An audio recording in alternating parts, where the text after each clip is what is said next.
They called her a queen. History would remember her as something far more dangerous. In the heart of medieval England, a king sat on the throne, but real power was already slipping from his hands. While Edward II ruled with weakness and obsession, his own wife was building something far deadlier than an army. She didn't raise a sword. She raised alliances. She weaponized betrayal. And when the moment came, she didn't hesitate. A king was overthrown. A crown was stolen. And one of the most brutal political executions in royal history was set in motion. They would later give her a name that terrified nobles across Europe. The She-Wolf of France. This is not a love story. This is not a legend. This is the true story of how a queen destroyed her own king, and rewrote the balance of power in medieval England. When Isabella of France arrived in England, she was only 12 years old. A royal child sent across the sea, not for love, but for power. Her marriage to Edward II was meant to unite two kingdoms, France and England, blood and crowns. But from the very beginning, something was wrong. Edward II was not the king England needed. He avoided war. He avoided leadership. And worst of all, he gave his trust to the wrong men. While the kingdom struggled with famine, rebellion, and economic collapse, Edward surrounded himself with favorites. Men who controlled the court. Men who took bribes. Men who ruled in his place. One name stood above all others. Piers Gaveston. Gaveston wasn't just a political ally. He was inseparable from the king. They dressed alike, lived together, ruled together. And Isabella was pushed aside. The Queen of England was ignored in her own court, publicly humiliated, politically isolated. But Isabella was not weak. She was raised in the brutal politics of the French royal court, where betrayal was survival, and patience was a weapon. She began to watch, to listen, to learn who hated the king, and who was ready to rebel. England was breaking from the inside. Nobles were angry. Taxes were rising. The army was underfunded. Scotland was pushing back England's borders. Edward II kept losing battles, and every defeat made him weaker. In private, Isabella's marriage collapsed. The king refused her influence, refused her advice, refused even her presence. And then, something changed. Isabella stopped trying to save her husband. She began planning how to survive him. Because in medieval politics, a weak king was more dangerous than a cruel one. And Isabella understood something terrifyingly simple. If Edward continued ruling, England would fall. So she made a silent decision. If the king would not protect the crown, she would take power herself. Isabella left England under the excuse of diplomacy. Officially, she was traveling to France to negotiate peace. Unofficially, she was escaping a collapsing marriage, and building something far more dangerous. In France, Isabella was no longer a powerless queen. She was the daughter of King Philip IV. She had influence, connections, and protection. And that's where she met the man who would change everything. Roger Mortimer. Mortimer was not a noble hero. He was a rebel lord. A political prisoner who had escaped the Tower of London. A man fueled by revenge against Edward II. He hated the king. Isabella hated the weakness of the crown. Together, they formed an alliance that would shake England. Their relationship quickly became more than political. But what mattered most was power. They began gathering support in secret. Exiled nobles, disgruntled lords, military commanders who had lost faith in Edward. While the king believed his wife would return obediently, Isabella was building an invasion force. Edward II made a fatal mistake. Instead of calling her back, he banned her return. In one decision, he turned his own queen into a public enemy of the crown.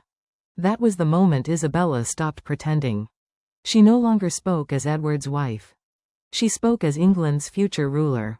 In 1326, Isabella and Mortimer crossed the sea. They didn't arrive with a massive army. They arrived with something more powerful. Public support. Cities opened their gates. Nobles defected. Soldiers abandoned the king's banners. Edward II ran. The King of England became a fugitive in his own kingdom. His closest allies were captured and executed. His power collapsed in weeks.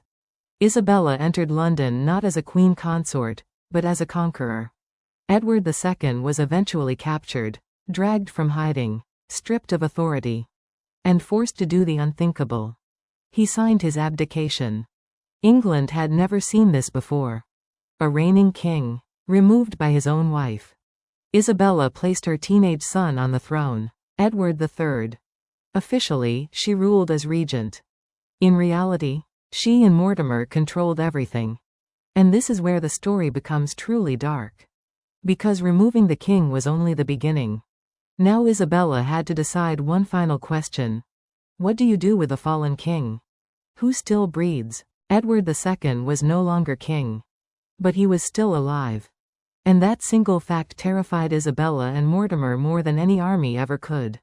Because in medieval Europe, a living former king was a walking rebellion, a symbol for loyalists, a banner waiting to be raised. Edward was moved in secrecy, from castle to castle, guarded, isolated, cut off from the world he once ruled. His final destination was Berkeley Castle. Cold stone walls, narrow corridors, and a cell where daylight barely entered. Officially, he was being protected. In reality, he was being erased. Isabella and Mortimer now ruled England through her young son, Edward III. The crown sat on a teenager's head. But power sat somewhere else. Mortimer controlled military appointments, treasury decisions, political executions. And Isabella allowed it. Together they became exactly what they had overthrown. The nobles who once supported Isabella began to realize something was wrong. Taxes rose again. Opponents disappeared. Positions of power were filled with Mortimer's allies. England had traded one weak king for two ruthless rulers. Meanwhile, Edward II remained alive, and rumors spread. Some said he was being starved. Others said he was tortured. What everyone agreed on was this. As long as Edward breathed, Isabella's throne was unstable. And then, in September 1327, a message left Berkeley Castle. Edward II was dead. The official explanation was simple. Natural causes. Sudden illness. No further details. But Europe did not believe it. Almost immediately, whispers began spreading across royal courts. A darker story. A story too brutal to be written officially, but too persistent to be ignored. According to later accounts, Edward II was murdered in a way designed to leave no visible wounds. A heated iron rod, inserted internally. No blood, no external marks. Only silence. Historians still debate the exact method. But one thing remains undisputed. Edward II did not die peacefully. Someone ordered his death. And that order could only come from two people. Isabella, or Mortimer. Or both. The queen who overthrew a king had crossed the final line. She had not only removed the crown. She had erased the man who once wore it. But power built on betrayal never lasts. And Isabella's greatest mistake was believing she could control the future king forever. Edward III was not a child anymore. While his mother ruled publicly, he watched silently. He saw Mortimer's corruption. He saw executions ordered without trials. He saw England being ruled by fear again. And he waited. In 1330, at just 18 years old, Edward III made his move.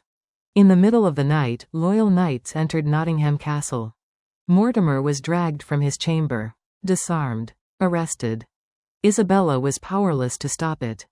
The same tactics she once used against her husband were now used against her. Mortimer was charged with treason.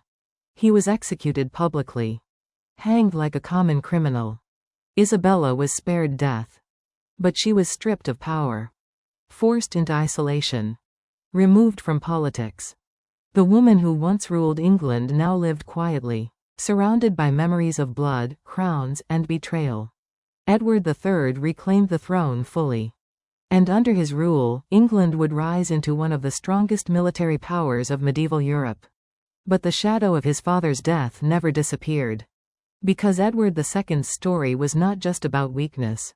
It was about what happens when power becomes personal, when politics becomes revenge, when love becomes ambition. Isabella of France entered England as a young bride. She left history as something else entirely. A queen who destroyed a king. A mother who raised a conqueror. And a ruler remembered by one name that never faded. The she-wolf of France. Not because she ruled with claws, but because when the moment came, she did not hesitate to bite.